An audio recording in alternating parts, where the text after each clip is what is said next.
Hello, everyone. Welcome to another episode of the Overcoming Chronic Illness podcast. My name is Dr. Brian Rade. I'm a naturopathic doctor. And today I'm going to be joined by Carrie B. Wellness. That's her handle on Instagram and other social media platforms. And Carrie B talks about a lot of fascinating topics related to mitochondrial function, the importance of getting a light exposure, the importance of the quality of the water that we consume and the water inside of our bodies, and just a lot of really cool biohacking things that apply to really anyone in the general populace. But in as it relates to folks with complex chronic illness, there are the essentially my take-home message from what I've seen on her social media posts and whatnot are things that we can that patients can apply to their cases to help kind of complement some of the other things that we're working on, like killing infections, detoxifying mold, things to that effect. So Carrie B will be joining me in just a second. Just before we jump into the interview, I just want to quickly mention, if you're not already on my mailing list, please consider jumping on that mailing list. There's a link to join in the show notes of the podcast, or if you're watching this on YouTube, there's a link in the description below. If you join my mailing list, you'll get access to the first two parts of my Overcoming Chronic Illness course at no cost. It's a course that basically is a very deep dive into all of the, in my opinion, the major, most important topics to consider when folks are navigating the waters of complex chronic illness. So just a little plug for that. Again, free to anyone who signs up on my newsletter. Plus, you'll be on my newsletter and just get to hear my weekly, musings and just updates about things that are happening with my practice, things I'm excited about with treatments for patients and things like that. So without further ado, I shall pause the recording here for just 1 sec, and I'll be right back with Carrie B.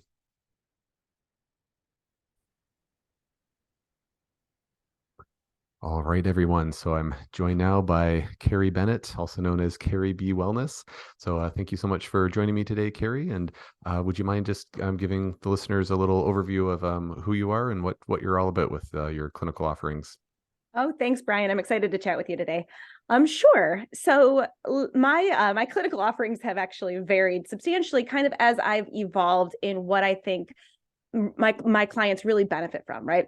And so if you throw me back 20 years, I'm a personal trainer, right? I graduate from undergrad with the biology degree, and I'm supposed to go to get a PhD or a doctor, right? I'm supposed to be an MD or a PhD, and none of that really rang true for me. And so I was an athlete my whole life. And I also had this mental breakdown and said, I don't want to do those. Like that just doesn't vibe with me. And so I actually decided at that point to go into massage therapy school.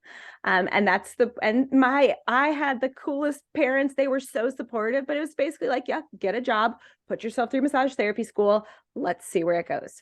So I became a personal trainer as that job, to go through massage therapy school. And a couple of cool things happened with that.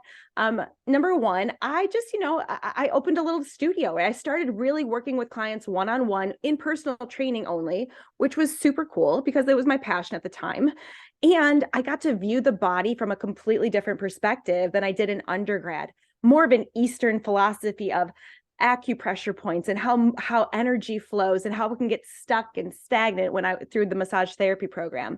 So it was like a really cool little shift of, okay, I'm working with people and their bodies in a clinical setting, if you will, as a personal trainer, but wow, this is neat. This is different. And I want to kind of go a little bit more into that. But, just trying to, improve my business and offering people massage, offering people personal training, it was great. But then people started coming to me, and it's just like, I've got this chronic fatigue, or I just can't get over this, these migraines, all these chronic migraines.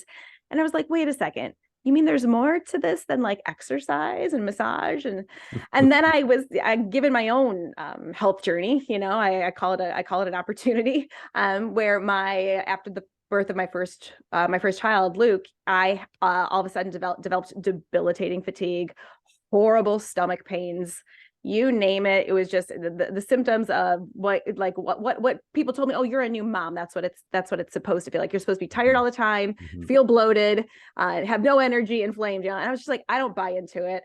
And so I went back to school at that point to get a master's degree in clinical nutrition, which was cool. Another whole way to view the body, right, through the lens of nutrition. And so I started applying some of this additional information I had learned, and it moved the needle a little bit, but I still wasn't feeling great, right? I still wasn't feeling great. I still had like this feeling of I could take a nap at any moment, and I need that nap at any moment. Then that was during the day. And then this weird aspect at night of I'm physically tired, but I'm wired. I'm getting this second wind. I can't shut it down. What's going on? And that's when I discovered the work of Dr. Jack Kruse and dove down a rabbit hole of what light is doing to my body. What light am I under throughout the day and how it's influencing my energy, metabolism, even my sleep, right? My ability to recover. And as I started to apply that to my life, and then also in these clinical settings, that was what really was foundational in moving my health journey forward. And so that's where I love to start clients these days. While I do think nutrition and movement and massage and the other modalities are super important, I like to lay what I call the foundation of light and quantum health strategies. So I guess these days I do call myself a quantum clinician, if that's a thing, because I want people to recognize that there's another layer. It should be, right? Because there's another layer that we could maybe view the body and how we can be supportive in people's health journeys. That's amazing. That's a great backstory. And just for folks who aren't familiar with Dr. Jack Kruse, when you're saying that you went down a rabbit hole, like I'm trying to think of like what's like, I don't know, like the biggest hole, like it's like the Grand Canyon, basically. Like it's a huge hole. I spent like months going through like all of his online articles, watching videos, like, oh my gosh, he's got so much content, and like just gets into, he's a neurosurgeon. He's a neurosurgeon. Yeah. So like just gets right deep into it. So anyways, yeah, no, he's a great mentor. That's awesome. And as I didn't know that Jack Kruse had played a role in your development of everything you're teaching. It's like, oh, I can see a lot of the overlap there now, for sure. That's great.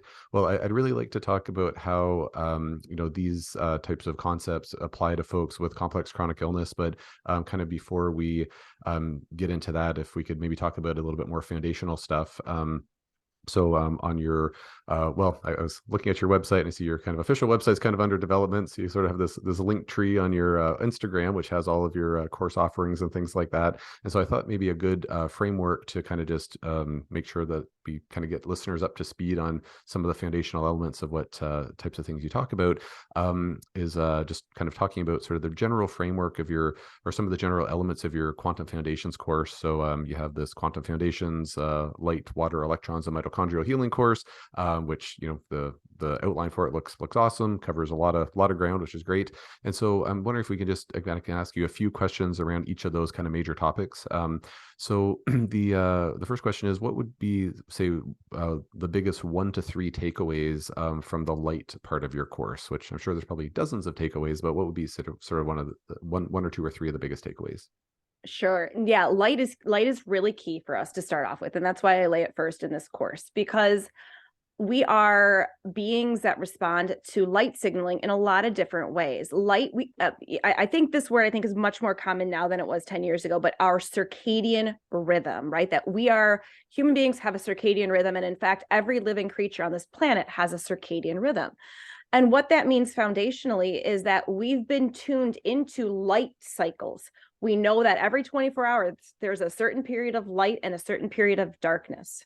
And in order to optimize our physiology, because we have 100,000 tasks happening in every single cell, every single second.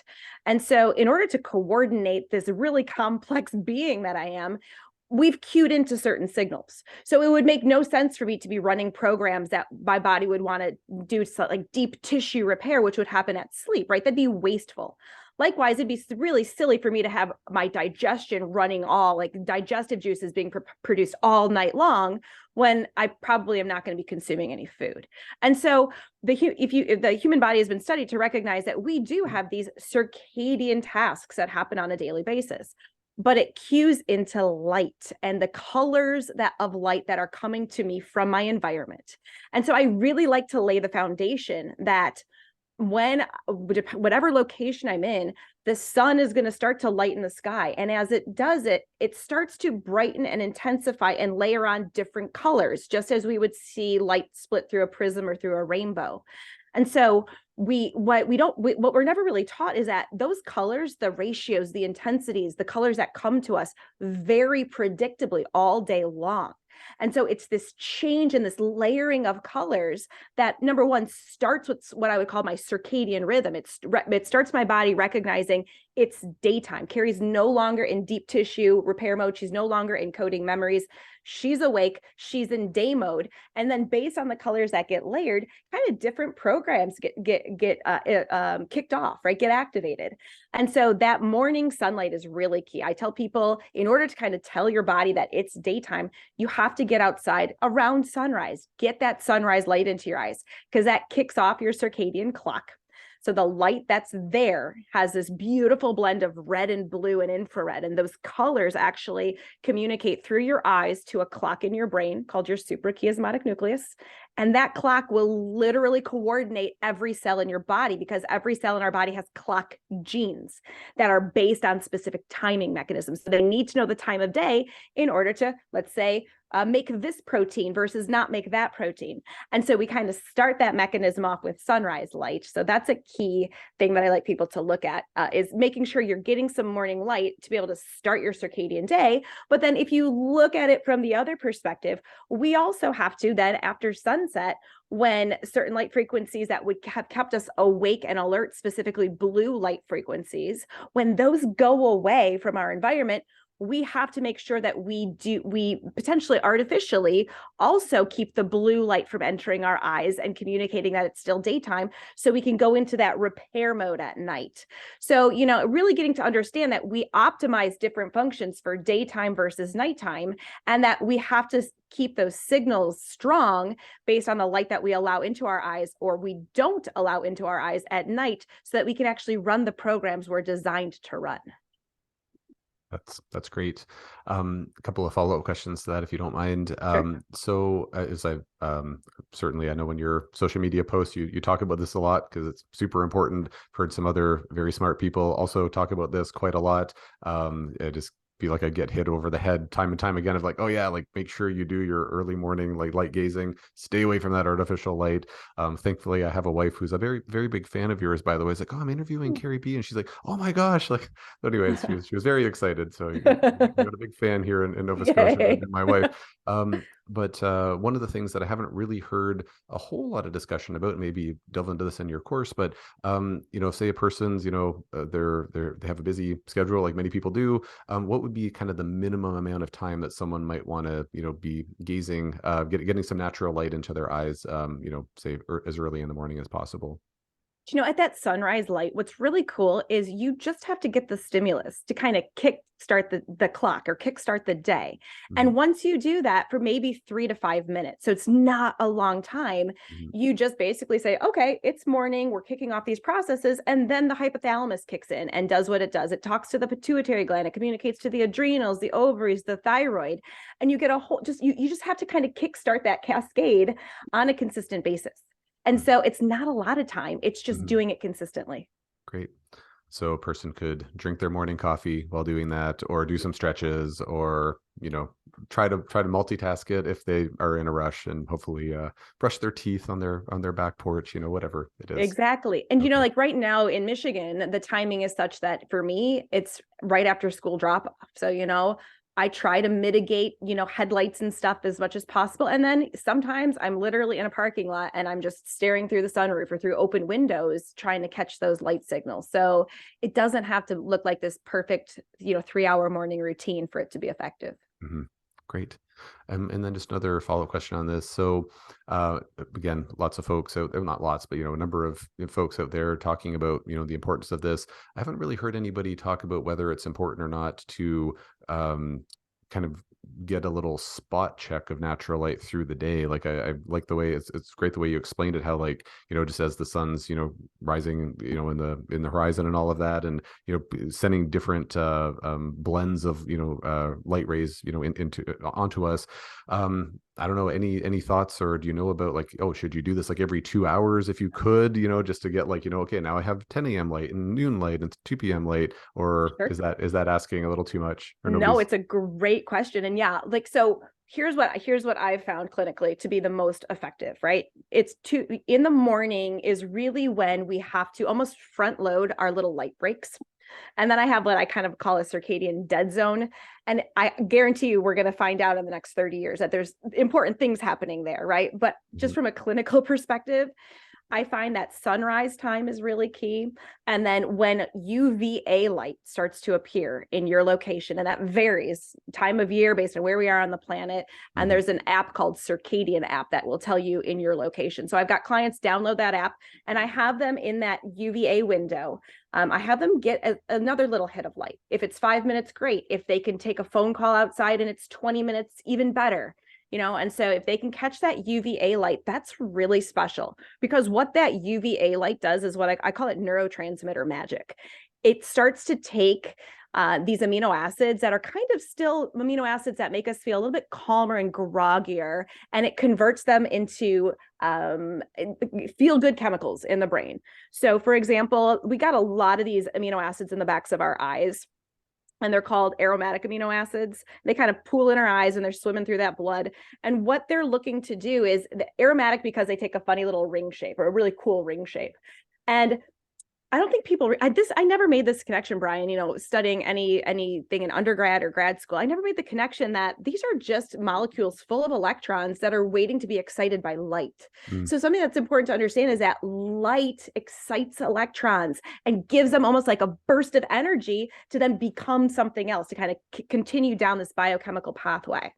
And it just so happens that these aromatic amino acids, phenylalanine, tyrosine, tryptophan, they're waiting for that UVA light because it's an intense enough wavelength of light.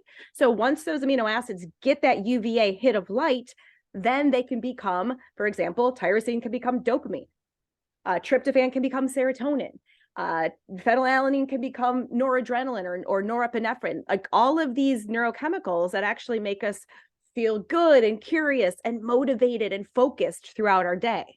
So, I get clients who kind of feel like they live in zombie land because they don't necessarily, indoor light doesn't have this, right? So they're never getting this stimulus to take these aromatic amino acids and actually make them into really powerful brain chemicals that make us more productive and motivated and enjoying our day. So UVA is a really key time.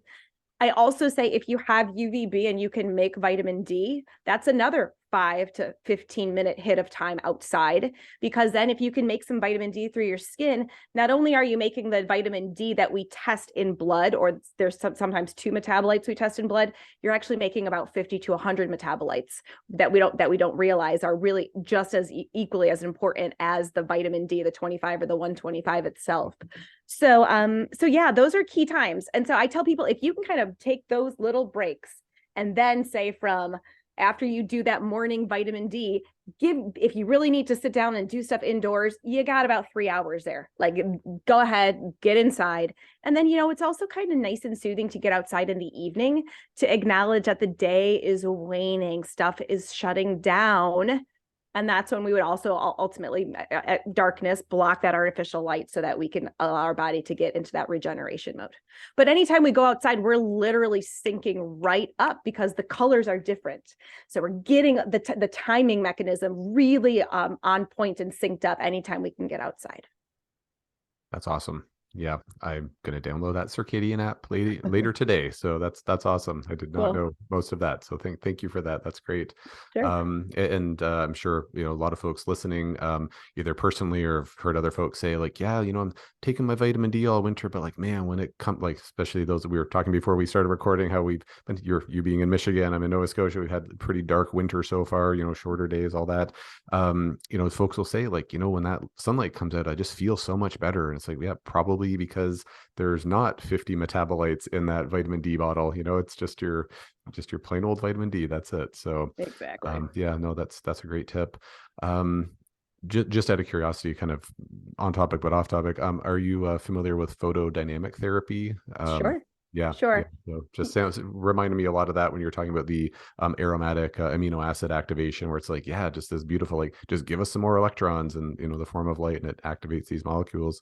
Exactly. Would you mind speaking to photodynamic therapy a little bit, just for folks who aren't familiar with it? Well, sure. It's basically like this idea that chemicals, whether they're in our bodies themselves or we can take certain chemicals exogenously, that you can amplify their effect when you're also exposed to light at the same time. So photo light dynamic, kind of this synergistic action that happens here. And one of my favorite actually ones to talk about is methylene blue. I I've thought you seen might say that. some really cool progress for clients when they've incorporated methylene blue appropriately. So it's one that really, whether you use it methylene blue plus sunlight or methylene blue plus red light therapy, that's such a synergistic combo for the mitochondria. That's great. I was going to ask you about methylene blue a little bit later on because I know you posted about it, and I think it's one of the coolest compounds out there. So folks who are taking methylene blue, if they're using, like when you're talking about red light therapy, like is that like a red light panel kind of thing, Right. like a Yeah. something like that? Yep. So Exactly. what kind of things have you heard folks report from that? Like are they reporting better energy, or like what are the things they typically note?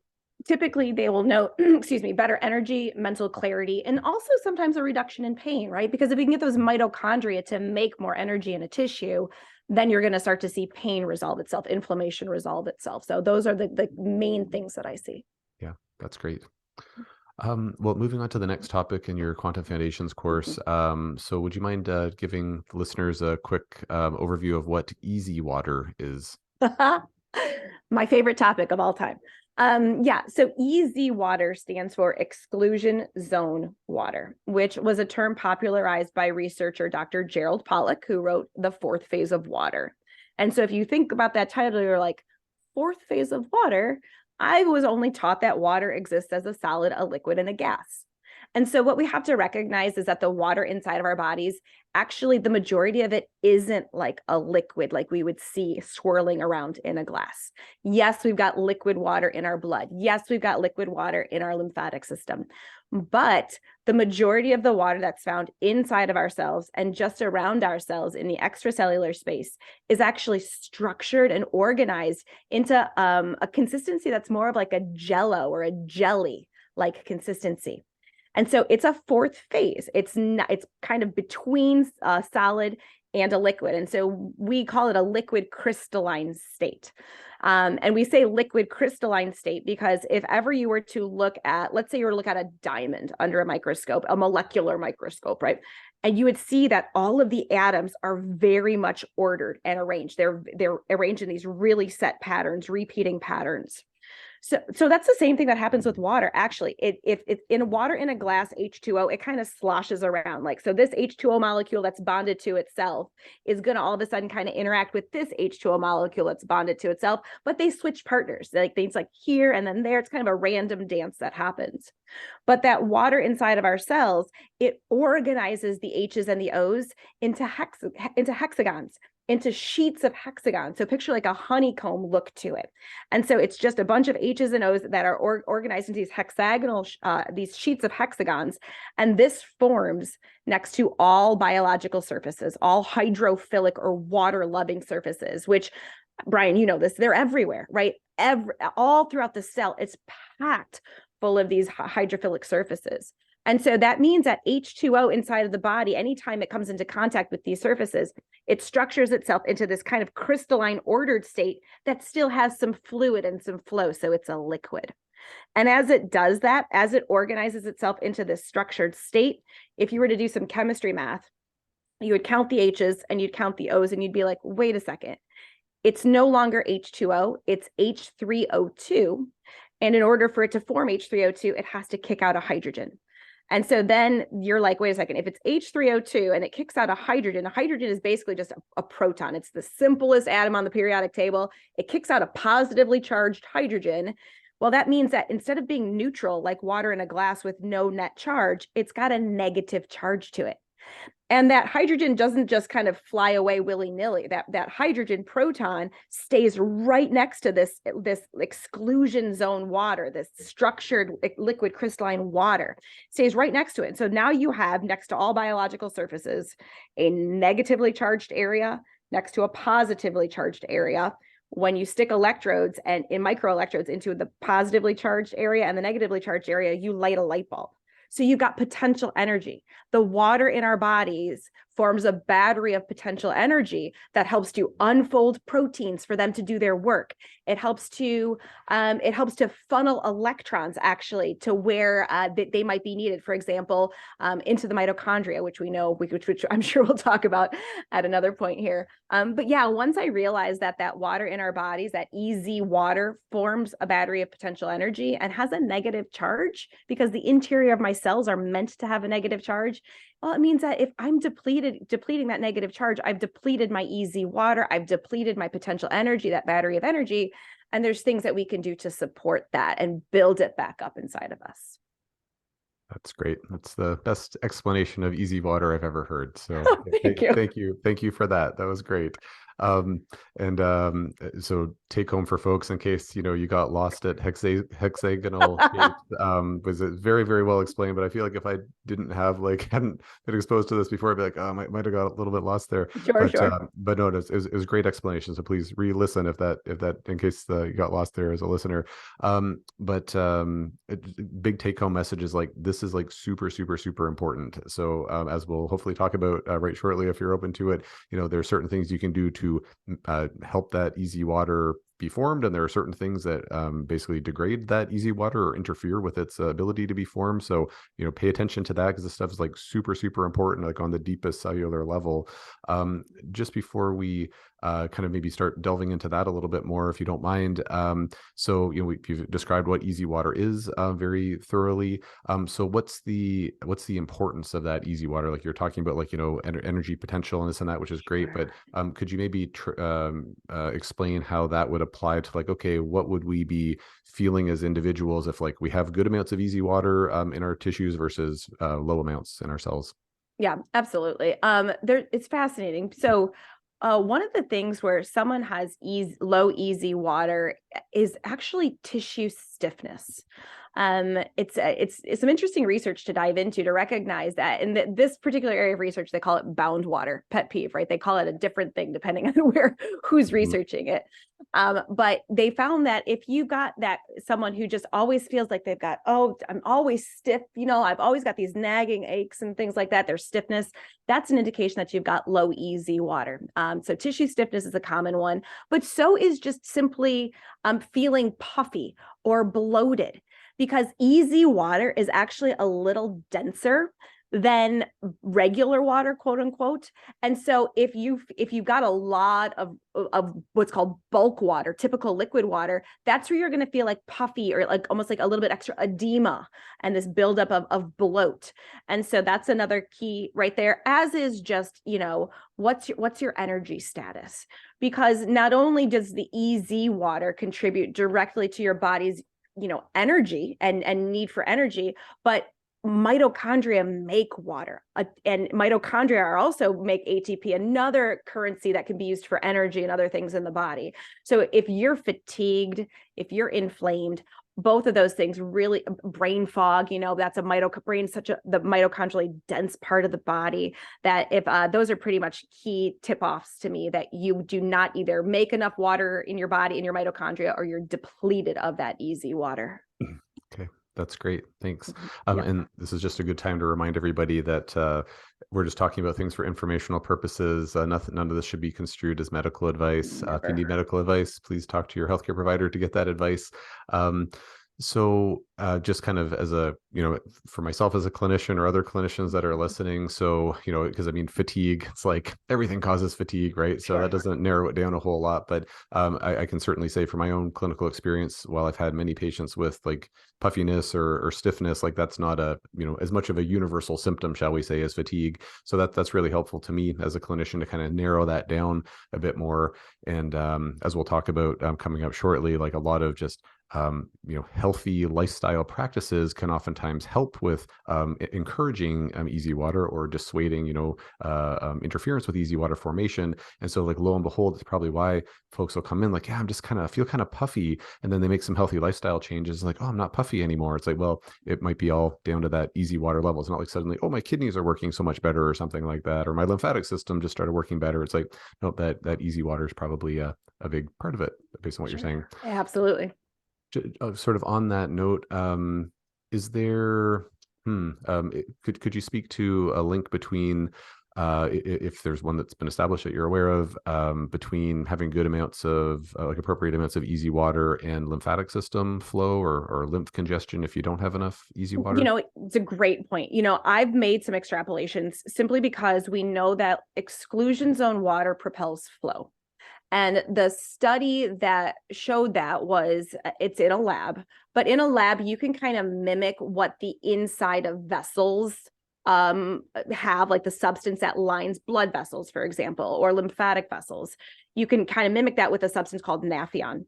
And so when a Nafion tube, a hollow Nafion tube, is set sideways into a bed of water, the water without any like initiation starts automatically flowing, and it will stay in a perpetual flow state. And so what we're finding is that this negatively charged exclusion zone helps to propel flow when it's liquid water or a liquid state that's being moved. And so that actually would explain why, if you think about it, in the capillaries, red blood cells are oftentimes larger than the capillaries themselves. Mm-hmm. And so it's like we would need a massive amount of blood pressure to push those red blood cells through. So something must be assisting. And so that's the theory behind it now, is that exclusion zone water is assisting flow both to get to the capillary and to kind of pull the red blood cell through the capillary and into the venous system. And so that's one thing. And so then there's more research that's being done on that. But my thought is, well, it's always puzzled me why the lymphatic system doesn't have a pump. Why doesn't it have something that moves it? And yeah, I guess we're meant to move our bodies to help with lymph flow.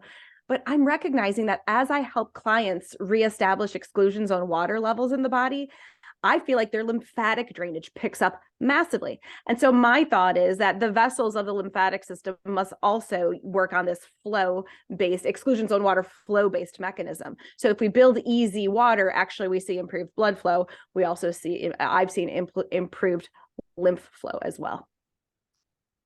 That is awesome. And just pretty typing notes cool. here as you're going along here. So, yeah, no, that's really fascinating. And like just the other day, and on many occasions, I thought to myself, because I talk to patients about lymph flow all the time, and it's like, yeah, Sure. like your lymph doesn't really move a whole heck of a lot unless your muscles are contracting. But I think, like, if you're lying in bed for 8 hours a night, like, why don't we all just have like all of our lymphs in our backs? Like, what, it just doesn't make sense. Like, there's got to be more to it than that. Exactly. So yeah, that's fascinating. And yeah, just with lymphatic flow, like just so important for so very many things. So yeah, that's awesome. Absolutely. Okay.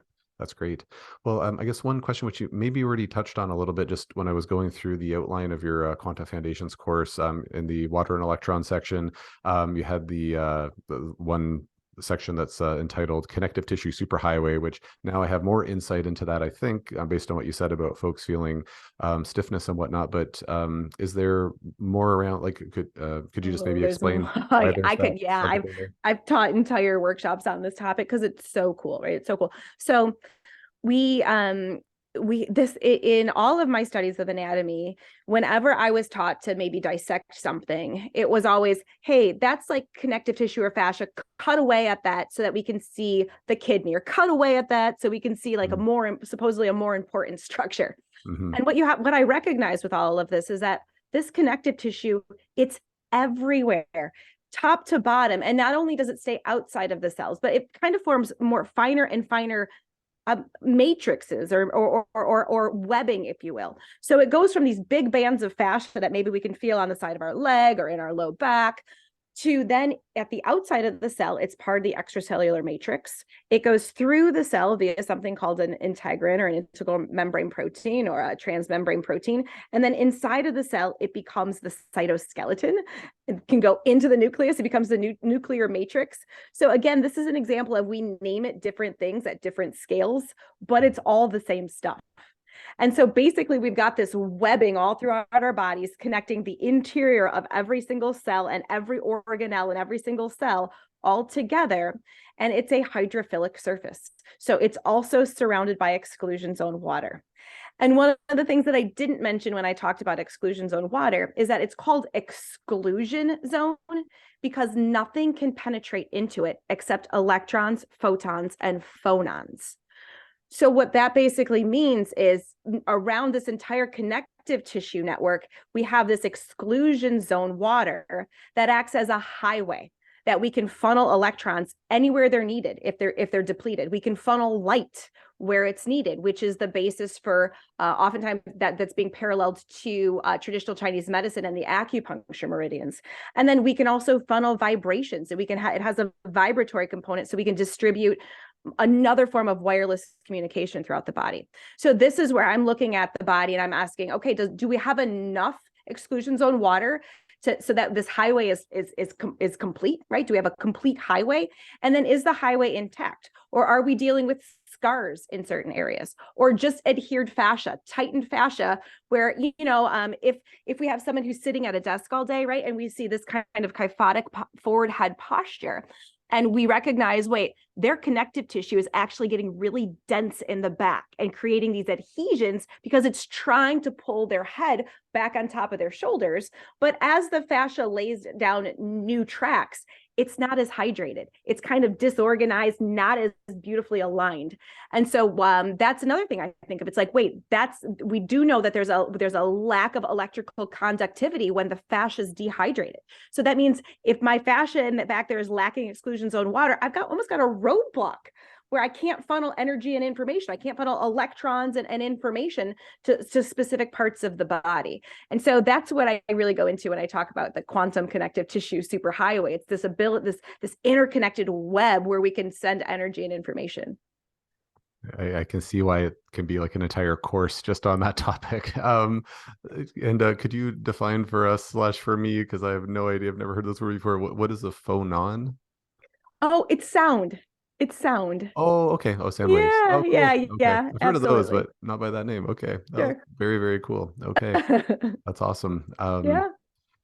Um, yeah, I mean, I'd like to go down that rabbit hole a little bit more, but I I really know, need to I keep hear it a you. little. We're not going to get through all this material. I'm making terrible time on my list of questions here. So I think at this point, my assumption is folks listening are going to be chomping at the bit, saying, "Okay, like I get it. Easy water is incredibly important. It's very Without important. this, like all life will end." So could you please speak to how we can enhance, like just on a general level, like how can we enhance easy water in our bodies, and how what are some things that might interfere with easy water Yeah, formation?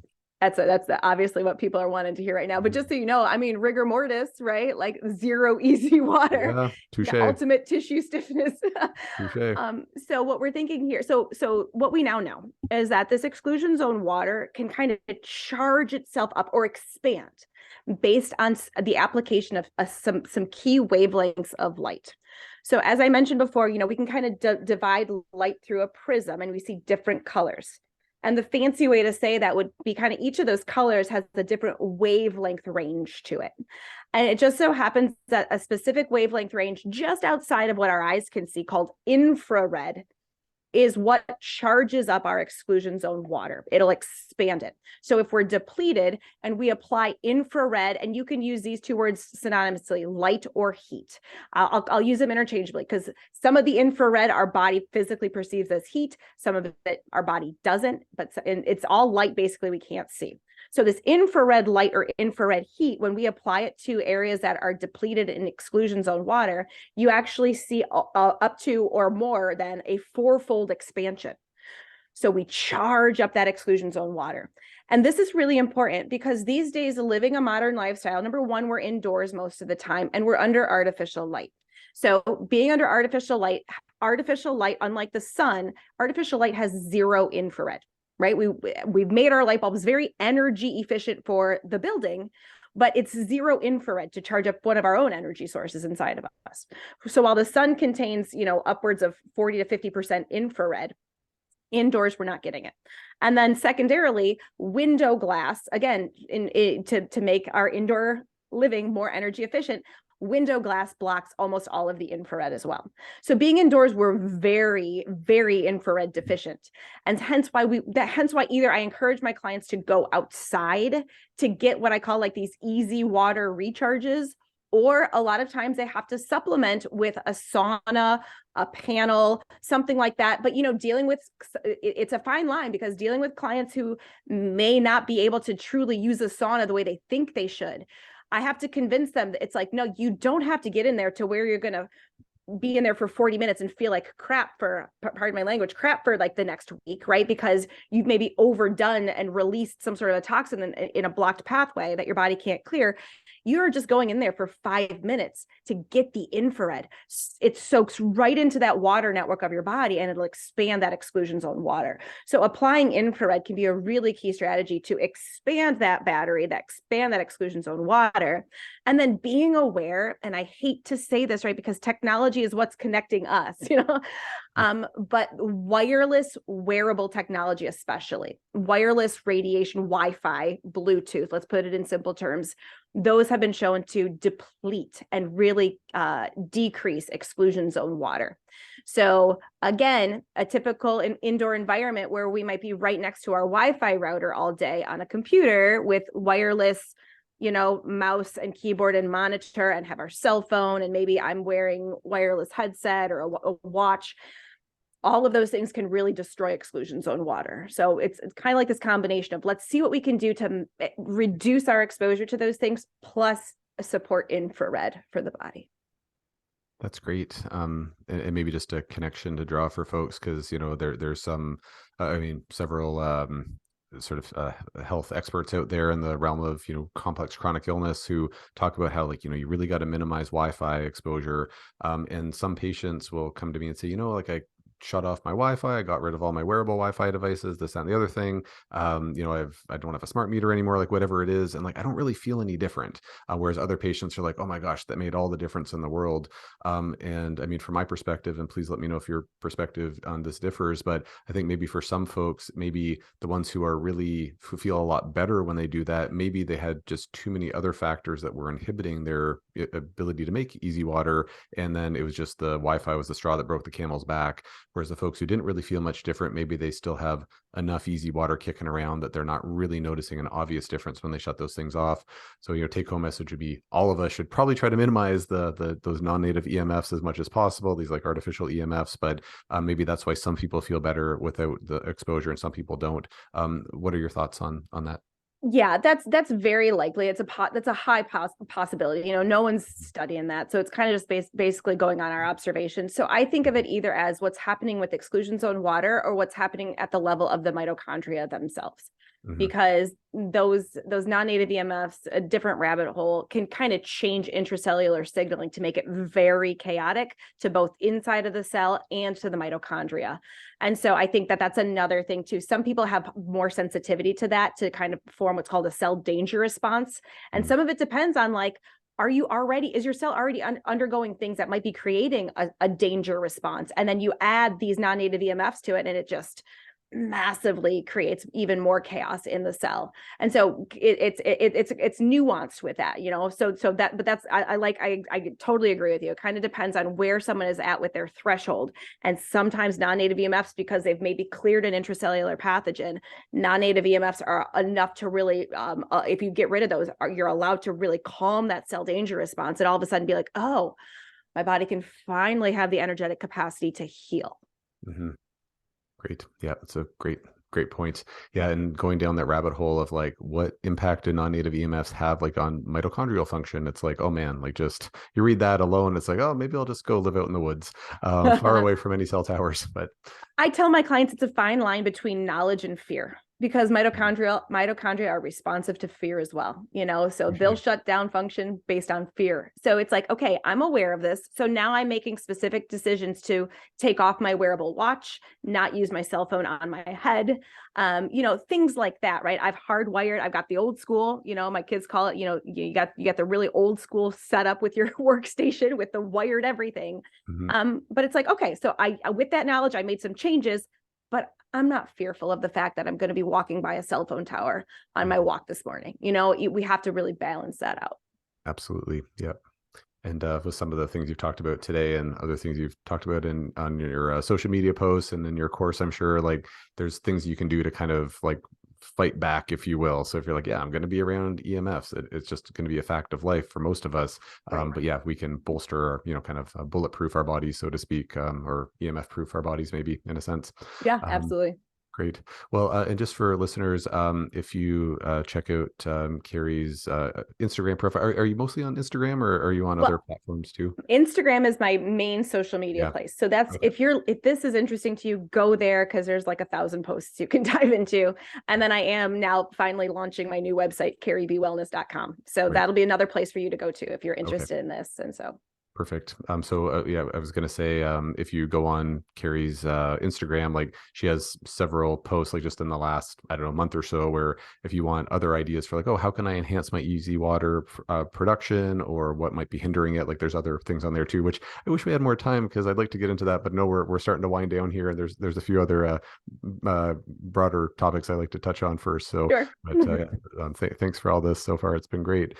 Um, so let me see here. Right. So you have the third or sorry, the I guess maybe the fourth section of your quantum foundations course is about mitochondrial healing, which is near and dear to my heart, as you kind of alluded to. I'm a big mitochondrial junkie, a mitochondriac, as some would say. Yep. And so one of the subsections of your mitochondrial section is quote unquote mitochondrial support supplements. And so would you mind just kind of speaking to that section a little bit? Which ones seem to be the most important in your experience? Yeah, sure. So there's other supplements that I think that when I view the body from a quantum perspective, I try to kind of key in on supplements that don't necessarily work at the level of true biochemistry. They kind of have more of a profound impact on electrons and protons, if you will. And Hmm. so the two that I key in on there are methylene blue and molecular hydrogen. I really think that those can be of massive benefit to people. As we talked about earlier, methylene blue works really well with light, specifically red and infrared light, UV light. So I've often had clients use methylene blue because methylene blue, and I don't know if you've talked with other people about it on your podcast, but it actually can, if our electron transport chain, which is where mitochondria make both water and ATP. So they basically make exclusion zone water and ATP for us. If that's broken, methylene blue can stand in as a surrogate. Like if any of the machines on that transport chain are broken, methylene blue can act in as a surrogate. Methylene blue can donate electrons to it if it's needed. Methylene blue can really help to clear out nitric oxide, which can bog down the chain. And so methylene blue is cool because it really facilitates that electron flow. It really facilitates mitochondrial health. And so I love that as an option for people. And I also like molecular hydrogen because it's a selective antioxidant in that I think for a long time we hear about things called oxidants or reactive oxygen species, reactive nitrogen species. We hear about these things as being bad. So mitochondria make reactive oxygen species, and that's somehow bad. But what we now know, it's more nuanced than that. These oxidants are signaling. They're signaling things, right? They're actually biophotonic signaling. They're light signaling, and so through this biophoton signaling, they're signaling to the membrane about certain, maybe different receptor activity on the membrane. They're signaling to the DNA about gene expression. And so something we used to think we have to do is calm all of these oxidative species. And when we actually suppress them too much, we actually see harm, right? There was one study that really tipped me off in smokers where they tried to really calm all of this oxidation in smokers, and these smokers that actually received this therapy ended up dying and having worse outcomes. And so they had to stop the study early. And I was like, wait a second. And so that's where you have to recognize we want some of this signaling so that a cell can properly say, hey, immune system, we need a little support here, or the DNA can change and modify and produce certain proteins and molecules that we might need to support whatever the cell is, whatever happening in the cell. So we need some of that signaling, but excessive signaling is where all of a sudden we start to crash into a membrane, and all the time we create what's called like this lipid oxidation or peroxidation, and these cascades of inflammation. And so molecular hydrogen kind of calms the signaling if it's over exuberant, still allowing the message to get through, but doesn't necessarily suppress it to the extent where we have to worry about it, like we were talking about with that other study with the smokers. So it's a good one for clients who are either in high non-native EMF environments where they're always going to get a little bit more of that oxidative stress, and or someone, again, maybe dealing with oftentimes intracellular, right? An intracellular something that's creating intracellular oxidation. We want to calm it a little bit, but make the immune system still recognize that something's happening here and it still needs support. Great. That's also very well said. I think you've done this before, Carrie, if I had to guess. I like talking about this stuff, Brian. I think I can it's tell. cool. Yeah. Given that you have so many courses on all these topics too, I'm thinking like, I'm going to be doing some CE through your website soon, I think. Um, so just a couple of questions about the methylene blue and hydrogen, because both topics I'm very fascinated by, and just maybe a little rapid fire because I know we don't have much time left. So with the methylene blue, from what your clients have told you or what you've observed otherwise, does sublingual methylene blue seem to work better than just regular capsules of methylene blue in your experience? Any difference there? Yeah, I actually find liquid methylene blue that goes into the stomach, because in order for methylene blue to become an electron donor, it has to be reduced. It has to gain electrons, and it does that in an acidic environment.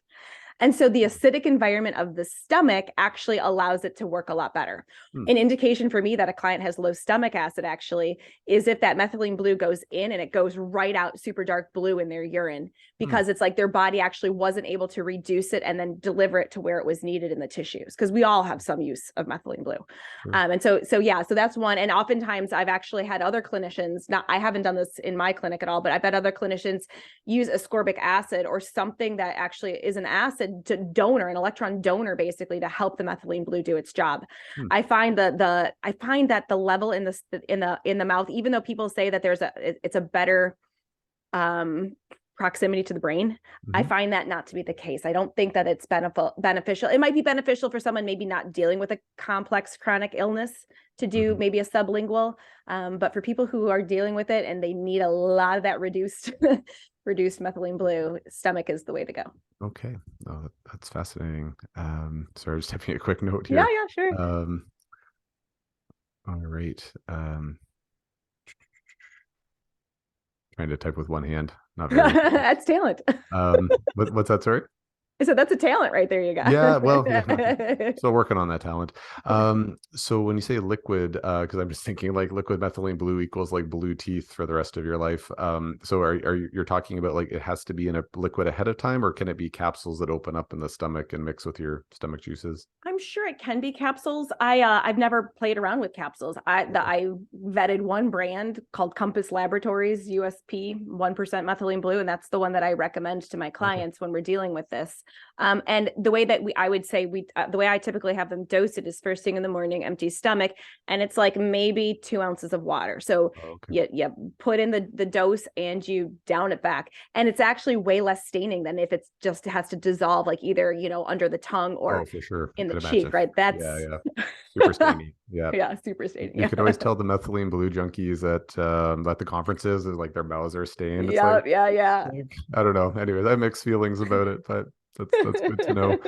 And then with the hydrogen, which is another really fascinating topic, and like I find not very many people talk about it, even though there's been so many human clinical trials with hydrogen therapy. In your experience, is it okay if it's like the tablets that dissolve in water and create the hydrogen gas? Does it need to be hydrogenated water, like with a hydrogen gas making machine on the spot? It does have to be inhaled hydrogen. Like, what clinical application have you seen to be effective? I mean, all those are effective, but typically I have clients who just, because there's other things, there's a cost barrier to a lot of that other stuff. So I typically Mm. just have clients start off with the tablets Mhm. in water, and as long as we're starting with a pure glass of water, right? I don't necessarily want to have tap water and toxins ingested with this. If people understand that what they're drinking is the bubbles, right? Mhm. Drink the gas that's being produced. If you can do that within the window of time, which is anywhere between like 1 to 2 minutes, then you're going to get the therapeutic effect. Because just like sunlight kind of kicks off cascades, molecular hydrogen does the same thing. It doesn't have to, we don't need to have it all the time. It's just kicking off almost like an immune system awareness, or it's kicking off an antioxidant awareness in the body to kind of go to work. And so you just need to capture it and give it that signal for it to do its thing. Okay. And is there a particular brand of hydrogen tablets you found to be more effective than others, or kind of a go-to?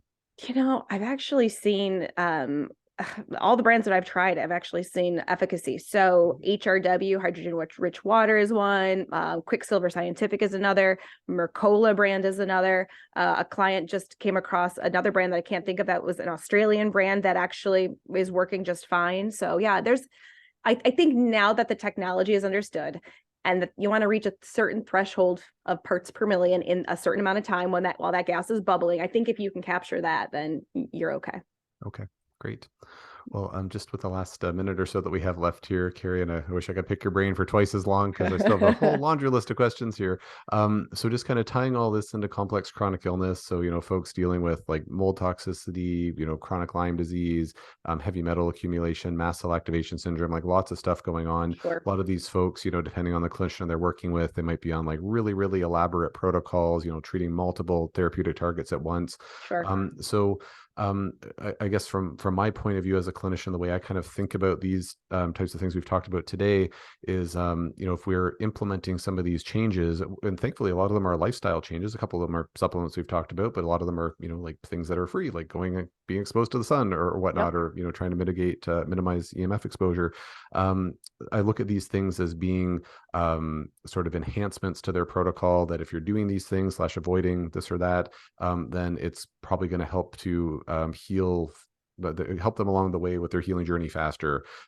Is that kind of roughly how you perceive it as well, or is there a different take that you have on it? No, that's beautiful. That's exactly it, Brian. So like I also teach a certification program in this for practitioners, and we get practitioners from all sorts of angles, whether some of them we've had dentists, we've had physical therapists, MDs, NDs, DCs, DOs, nutritionists, and it's like everyone is looking to support what they currently do. So we all have some sort of tools in our toolbox to assist, especially complex chronic illness, because it's called complex chronic illness for a reason, right? And so there is a lot of sometimes detective work that needs to be done. But what I am seeing is that when we help people recognize that light is a signal, light will help their hormones and their other signals and all these things that we're trying to do with other lifestyle and nutrition and supplement changes. Light enhances that during the day when we get the right signaling, and darkness enhances it at night. So making sure the body knows, oh, now's the time to regenerate. All that stuff, all those supplements that Carrie gave me to regenerate, now's the time to do that, right? And so that, I think, is really, really key. Yes, this is kind of a foundation upon which you can do your amazing work that you do, Brian, and then just give people a couple extra tools to help facilitate healing at a faster pace. Awesome. That's great. Well, thank you so much for the work that you do, Carrie. This has been really a great conversation, and I'm really excited to tell all my folks on my newsletter and on my social media following and all that. Just I'm really excited to promote this interviews. It's been great. We've already talked about where folks can find you on Instagram, your pending website. I'll put those links in the show notes. Are there any other things that folks should know about where they can access you, or anything else that you have going on? That's great. No, those are the two places that I really am most often. So just connect with me in any way you can. And if you have any questions, like just start, right? Just start applying light. Don't overthink it. Just go outside and see if you can sync up to those signals and see how your body feels. So awesome. Okay, great. Well, thank you so much, Carrie. Really appreciate your time. And thanks so much to everyone for tuning in. This concludes another episode of the Overcoming Chronic Illness podcast. So thanks for your attention, and talk to you next time.